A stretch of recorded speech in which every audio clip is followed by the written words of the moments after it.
আসসালামু আলাইকুম। গিট সিরিজের ষষ্ঠ ভিডিওতে আপনাদের সবাইকে স্বাগতম জানাচ্ছি। আমি আয়ান। এই ভিডিওতে আমরা দেখব কিভাবে আমাদের লোকাল রেপোজিটরি, যেটা এতদিন পর্যন্ত করে আসছি, এই রেপোজিটরিটাকে কিভাবে অনলাইনে আমরা ট্রান্সফার করব, অর্থাৎ গিটহাব বা গিটল্যাব প্রোফাইলে কিভাবে আমরা সেটা শো করব। একটা গিট একেবারে শুরু থেকে শেষ পর্যন্ত আমরা একেবারে অ্যাবসলিউট স্ক্র্যাচ যেটাকে বলে সেইখান থেকে শুরু করে একেবারে শেষ পর্যন্ত দেখব। তো আজকে শুরুটা করব গিটল্যাবের প্রোফাইল খোলা দিয়ে, কারণ আগের ভিডিওতে দেখাইছি গিটহাব প্রোফাইল কিভাবে খুলতে হয়। So without wasting any more time, let's get started and dive into the main topic. So first and foremost, open up a browser. আমি একটা ব্রাউজার যেটা আগের ভিডিওতে ইউজ করছি, Google Chrome. I hope you are use to it. আমি একটা incognito tab নিছি just because আমার নর্মাল ট্যাবে আমার প্রোফাইলগুলো লগ ইন দেওয়া আছে। I can easily log out and create new profiles, but আমি চাচ্ছি না যে আমার প্রোফাইলটা লগ আউট দিয়ে এটা করতে, দরকার কি? সো দ্যাট ইজ ওয়াই আমি নিউ ইনকগনিটো ট্যাব নিলাম। এটার পিছনে স্পেশাল কোনো রিজন নাই। And after that just google.com এ, অথবা আপনি চাইলে লিখতে পারেন GitLab. Let me type it, gitlab.com. It's very easy. I will put the link in the video description so you can just follow the link. And এখানে এসে আপনাকে কোথাও দেখতে হবে না, জাস্ট ন্যাভবার বা হেডার অপশনে দেখবেন রেজিস্টার নামে একটা অপশন আছে, এখানে ক্লিক করবেন। গিটহাবটা সম্বন্ধে আপনাদের কোনো ধরনের প্রশ্ন থাকলে এই ভিডিওতে আমাকে করবেন, আমি চেষ্টা করব বোঝাইতে। বাট আমার মনে হয় আপনাদের বোঝার কথা, বাট ইন কেস তবুও অনেক সময় প্রশ্ন থাকতেই পারে, আমাকে প্রশ্ন করবেন, আমি সর্বোচ্চ চেষ্টা করব আপনাদেরকে বুঝাইতে। এনিওয়েজ, সো এখানে দিবেন আপনার ফুল নেম, যেমন আমি এখানে দিলাম আমার চ্যানেলের নাম, তারপর দিলাম user name,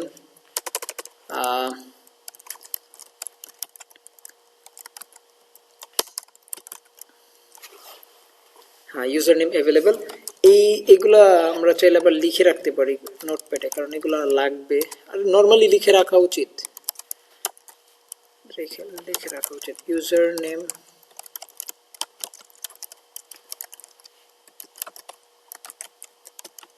well user name লিখে রাখলাম। এবার দিব ইমেল। ইমেলটার জন্য আগের ভিডিওতে যেভাবে আমরা টেম্পোরারি একটা মেল ইউজ করেছিলাম, সেম একেবারে একইভাবে এই ভিডিওতে আমরা টেম্পোরারি মেল ইউজ করব। ইটস নট দ্যাট যে আপনারা টেম্পোরারি মেল ইউজ করতে গেলে মেল যেটা আছে, আমি যেই ওয়েবসাইট ইউজ করতেছি এটাই ইউজ করতে হবে। দেয়ার আর মোর আদার অপশনস, আপনি চাইলে ইউজ করতে পারেন, but I don't think so professional লাইফে কেউ টেম্পোরারি মেল ইউজ করবে। বাট ইন কেস যদি আপনি চান করতে পারেন, this no kind of role in that. Okay, তো ইমেলটা আবার নোট করে রাখি, ইমেল, তারপরে দিব পাসওয়ার্ড, টেক 2020।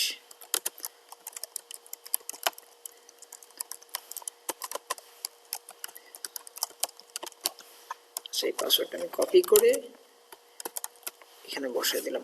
তারপরে দুইটা অপশন আছে। ফার্স্ট হচ্ছে প্রাইমারি, দিলে আপনাকে দিতে হবে। পরেরটা হচ্ছে প্রমোশনাল মেল বা আপডেটস জানানোর জন্য। তারপরে গুগল রিক্যাপচা আপনাকে পূরণ করতে হবে। ক্যান নট ভেরিফাই রিক্যাপচা,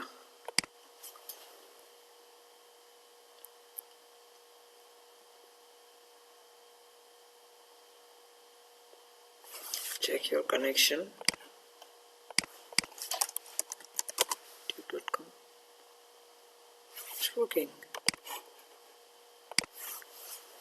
টেকনোলজির এই একটা বিষয় আমার কাছে খুব খারাপ লাগে, যখন জানা জিনিসগুলো কাজ না করে, বা যেগুলো কাজ করার কথা সেগুলো কাজ না করে। এনিওয়েজ, ক্যাপচা ভেরিফিকেশন পূরণ করার পরে রেজিস্টারে ক্লিক করবেন, and after that it will send a verification email to your email address, and you have to verify your email.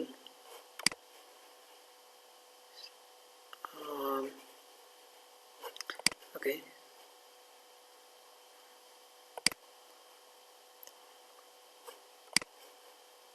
welcome, you have signed up successfully, please check your email to verify the blah blah blah blah.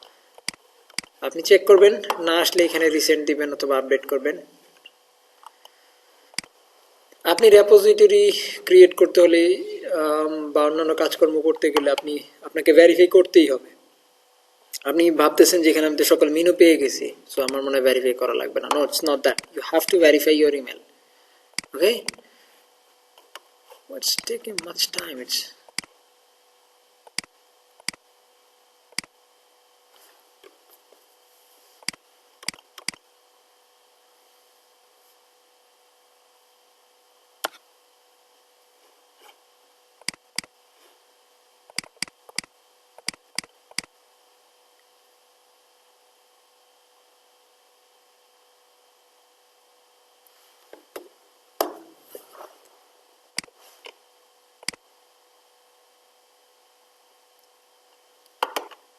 আমি এটার জন্য খুবই দুঃখিত।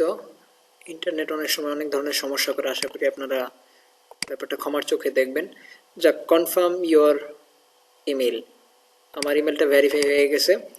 ড্যাশবোর্ডের পরিচিতি যদি দিতে চাই তাহলে ভিডিওটা অনেক লম্বা হয়ে যাবে, বাট আশা করি আপনারা ইংরেজি যেই সেন্টেন্সেসগুলো আছে পড়লে বুঝে যাবেন। খুবই সুন্দর করে শর্ট ডেসক্রিপশন কিন্তু ইফেক্টিভভাবে দেওয়া আছে। সো ফার্স্টলি আপনাকে এখানে যে উপরে যে সার্চ আইকনের পাশে দেখতে পাচ্ছেন নিউ প্রজেক্ট, এখানে প্রজেক্টে ক্লিক করতে হবে। ইউজার ইন্টারফেস চেঞ্জ হইতেই পারে ভবিষ্যতে, সো এটা নিয়ে আমি বারবার একটা কথাই বলি, একটা টিউটোরিয়াল আপনি এটা দেখছেন, 1 ঘন্টা পরে এটা পরিবর্তন হয়ে যেতে পারে, তাই না? সো দেখার সময় এমনভাবে দেখবেন যাতে কোনো ধরনের কোশ্চেন্স থাকলে নিজের থেকে সেটা বের করতে পারেন। এনিওয়েজ, এখানে প্রজেক্টের নাম দিবেন, তারপরে সে অটোমেটিক্যালি যে প্রজেক্টের যে স্ল্যাগ বা লিঙ্ক সেটা সে অটোমেটিক্যালি নিয়ে নিবে। তারপরে ডিসক্রিপশন, এটা আপনি চাইলে অপশনাল দিতেও পারেন, নাও দিতে পারেন। পাবলিক, প্রাইভেট, এবার জাস্ট শর্ট একটা ডিসক্রিপশন দিব। পাবলিক যেটা, সেটাতে আপনার যে কেউ আপনার রেপোজিটরি দেখতে পারবে, যে কেউ আপনার রেপোজিটরিতে কমেন্ট করতে পারবে, যে কেউ রেপোজিটরি আপনার কন্ট্রিবিউট করতে পারবে, এটা পাবলিক, ওপেন সোর্স যাকে বলা হয়, ওপেন সোর্স।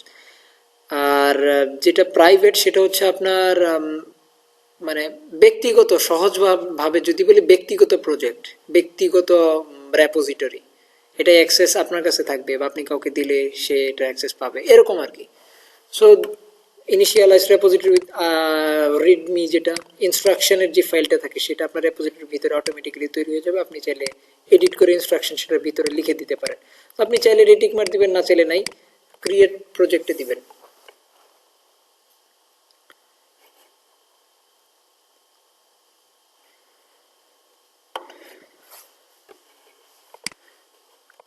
ক্রিয়েট প্রজেক্টে দেওয়ার পর আপনার রেপোজিটরি ক্রিয়েট হয়ে যাবে।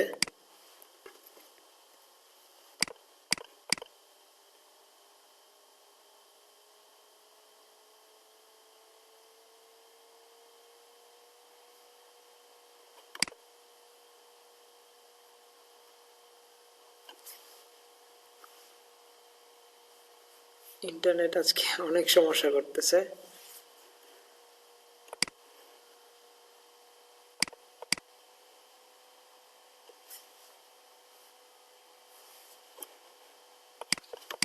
আমার প্রোফাইলটা আনইউজুয়ালি লগ আউট হয়ে গেছে। এনিওয়েজ, আমি একটু লগ ইন করে নেই। আমি আবারও ক্ষমা চাচ্ছি আপনাদের কাছে।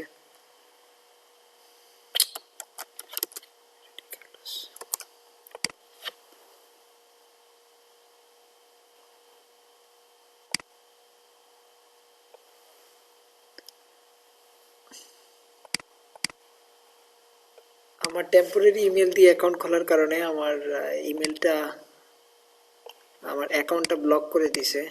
সো আমি ভিডিওটা একটু পজ করে আমি আমার মেইন প্রোফাইলে লগ ইন করে আপনাদেরকে দেখাচ্ছি। So just a second please. তো আপনারা দেখতে পাচ্ছেন সেম ইন্টারফেস। আমি আপনাদের কাছে আসলে আন্তরিকভাবে দুঃখিত ব্যাপারটার জন্য। আচ্ছা, তো আশা করি আর কিছু বলা লাগবে না। ক্রিয়েট প্রজেক্টে দিবেন। The form content following error. Name already taken. Test.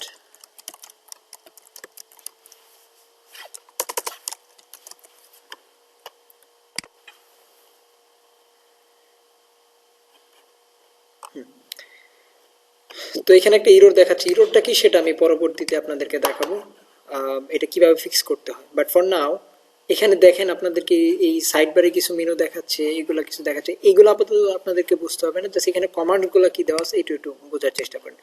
এটা হচ্ছে গ্লোবাল সেটআপ, যেটা আমরা অলরেডি দেখে এসেছি। ক্রিয়েট নিউ রেপোজিটরি, এটা কিভাবে করতে হবে আমরা অলরেডি দেখে এসেছি। পুশ এক্সিস্টিং ফোল্ডার, আমাদের যে লোকাল রেপোজিটরি সেটা কিভাবে অনলাইনে আমাদেরকে আপলোড করতে হবে। আপলোড আর পুশ দুইটা সিমিলার ওয়ার্ড, বাট এখানে আপলোড ইউজ না করে পুশ করা হয়েছে, যাতে ওই আমরা ফাইল নিয়ে কাজ করি, আমাদের কোনো চেঞ্জেসগুলো জাস্ট আমরা অনলাইনে পুশ করব, মানে মানে পাঠিয়ে দিব এরকম টাইপের আর কি।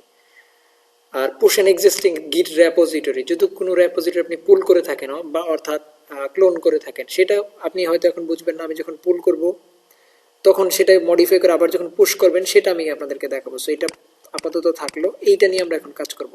তো আমরা এখন একটা গিট রেপোজিটরি খুব স্পিডি ভাবে করে নিই। প্রজেক্ট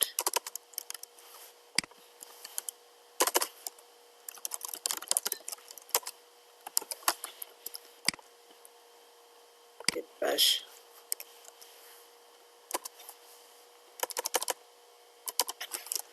Git status,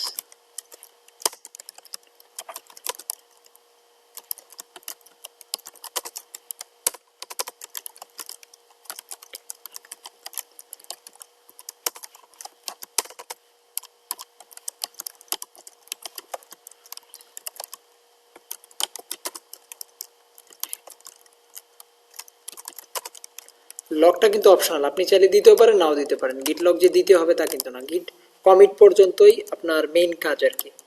তারপরে এখানে আসার পর দেখেন আমরা কিন্তু এই এক্সিস্টিং ফোল্ডার, এটা জাস্ট টাইটেল আর কি, ইনিট করছি, অ্যাড করছি, কমিট করছি।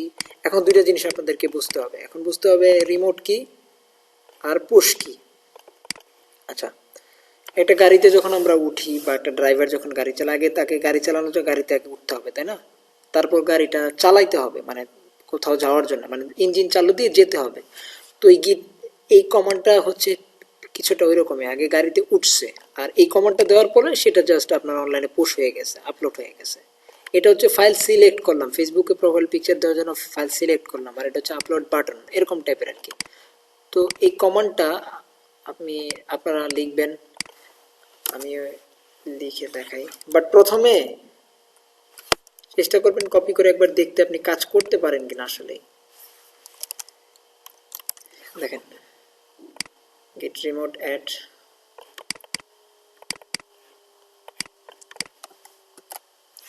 আচ্ছা থাকো গিট রিমোট। আচ্ছা, এখানে প্রত্যেকটা মানে আমি বুঝিয়ে দিই। গিট রিমোট অনলাইনে পাবলিশ করা অ্যাড, আমার ওই যে সিলেক্ট করলাম এই ফাইলটা। এখন এই অরিজিনটা অপশনাল, আপনি চাইলে দিতেও পারেন নাও দিতে পারেন, কিন্তু এই অরিজিনটা কেন দিবেন? আর এটা তো লিঙ্ক, আপনার রেপোজিটরি লিঙ্ক, যেটা আপনার এই যে রেপোজিটরি লিঙ্ক যেটা আপনি তৈরি করলেন, এই যে রেপোজিটরি লিঙ্ক যেটা আর কি এটা আপনি তৈরি করলেন, এটা আপনার লিঙ্ক। তো এই লিঙ্কের আগে এই অরিজিনটা কেন দিবেন? এই জন্যই, কারণ আপনি দেখা গেছে একটা প্রজেক্ট নিয়ে কাজ করছেন, এটা তো চেঞ্জেসটা একবার করবেন না, 2-3 বার করবেন, তাই না? তো বারবার যখন পুশ করবেন আপনাকে লিঙ্কটা টাইপ করতে হবে। লিঙ্কের বদলে এটার উপর যে একটা লেভেল লাগাই দিই, আপনি এখানে যে অরিজিন লিখতে হবে তা না, অন্য কিছু লিখতে পারেন, কিন্তু আমি যদি লিঙ্কের বদলে এর উপর একটা লেভেল লাগাই দিই, বারবার এই লেভেলটাকে আমি কল করবো, এই লেভেলটা কল করার মানেই এই লিঙ্কটাকে কল করা, লেভেলের ব্যাকএন্ডে এই লিঙ্কটা জাস্ট পিন হয়ে থাকবে। সো এটা কি ইজি না? অবশ্যই ইজি। বারবার লিঙ্কটা টাইপ করা বা লিঙ্কটা কপি করে বসানো, it's a kind of hassle, right? So that is Y ওই অরিজিন ইউজ করবেন। অ্যাডের পরে একটা যে কোনো ওয়ার্ড দিবেন আপনার ইচ্ছা মতো, চেষ্টা করবেন স্পেস না দিতে, আই থিঙ্ক স্পেস দিলে মেবি এরর দিবে। এনিওয়েজ, তারপর এটা এই এন্টার প্রেস করবেন। এখনো কিন্তু আপনার ফাইল এখানে আসে নাই, একটা রিলোড দেন, আপনার ফাইল কিন্তু এখানে আসে নাই, এখানে কিন্তু এখানে কিছুই হয় নাই। কিন্তু আপনি যখন এই যে পুশটা দিবেন, গিট পুশ -u এটা দিবেন যাতে আপনার ট্র্যাকিংটা হয় আর কি। অরিজিন মানে হচ্ছে যে নামটা আপনি এখানে যেটা দিবেন, আর মাস্টার ব্রাঞ্চ নিয়ে যখন আলোচনা করব আপনার মাস্টার নিয়ে আপনার ক্লিয়ার ধারণা তৈরি হয়ে যাবে। সো আপাতত জাস্ট মনে করেন যে মাস্টার লিখতে হয়, যখন এন্টার দিবেন তখন আপনার ইন্টারনেট কানেকশন থাকতে হবে অবশ্যই আপনার ডিভাইসে। তখন আপনি একটু অপেক্ষা করবেন, দেখবেন আপনার ফাইলগুলো আপলোড হয়ে গেছে অনলাইনে। এইবার আপনি একটু জাস্ট রিলোড দেন, broom.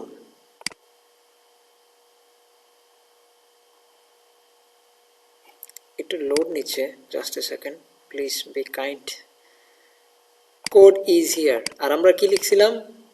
O shit, project file, code is here. Okay, so এটা যখন আবার আমি মডিফাই করব, গেট আপলোড, বাট তার আগে আমি দেখি নেই যে এখানে আমার কি দেখাচ্ছে, git status, nothing, everything is clean. But এটা যখন সেভ দিব, আবার যখন গেট স্ট্যাটাস দিব, modify, git add, git commit,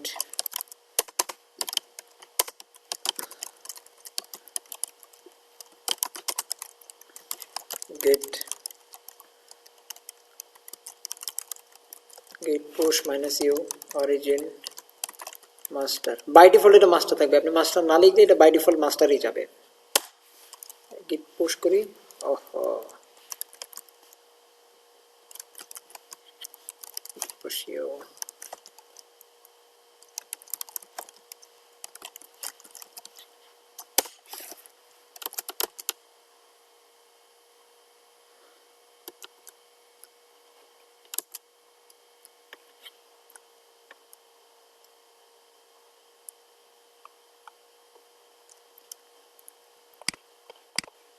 push u origin master, ঠিকই তো আছে।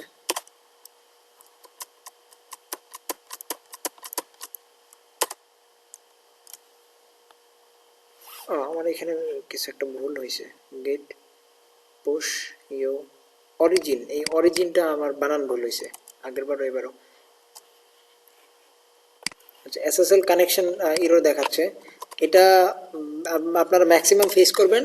আপনারা এখানে যে এটা আমি পরবর্তী ভিডিওতে ফিক্সটা দেখাবো, উপরে একটা এরর দেখাইছিল না হলুদ কালারের, ওই এররটা আর কি, ওইটা যখন এসএসএল কি অ্যাড করে নেবেন তখন এই ধরনের এরর আর আপনি পাবেন না আর কি। এভরিথিং, এবার একটু রিলোড দেন, দেখেন এখানে কি দেখাইছে, everything is up to date.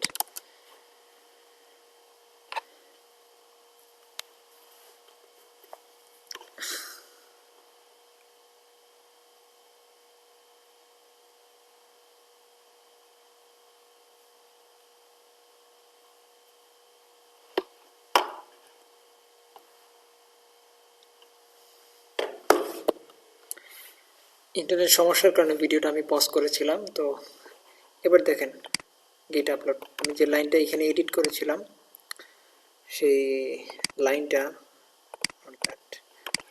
এখানে কিন্তু চলে আসছে। সো এইভাবে গিট আমরা চাইলে খুব সহজে যে কোনো চেঞ্জেস আমরা ট্র্যাক করতে পারি, যে কোনো চেঞ্জেস আমরা চাইলে রেখে দিতে পারি, মানে ট্র্যাক করতে পারি, দেখতে পারি। তো আশা করি এত সমস্যার মাঝখানে এত ইন্টারনেট মানে যে ঝামেলা হইলো ভিডিওতে, সব ব্যাপারগুলা এক সাইডে রেখে ভিডিওটা দেখে আপনারা কিছু শিখতে পারছেন, আর আমার এই বিরক্তিকর সমস্যাগুলোকে আপনারা ক্ষমার চোখে দেখছেন। আমি আপনাদের কাছে খুবই আন্তরিকভাবে দুঃখিত ব্যাপারটা নিয়ে, যে ইন্টারনেট সমস্যা। আমি পরবর্তী ভিডিওগুলোতে এই ব্যাপারটা ধ্যান রাখবো যাতে কোনো ধরনের সমস্যা না হয়। তো that's it for this video, and দেখা হবে পরের ভিডিওগুলোতে আপনাদের সাথে, অ্যান্ড সে আশা রেখে ভিডিওটা এখানেই শেষ করছি। সবাই আমার জন্য দোয়া করবেন। আসসালামু আলাইকুম।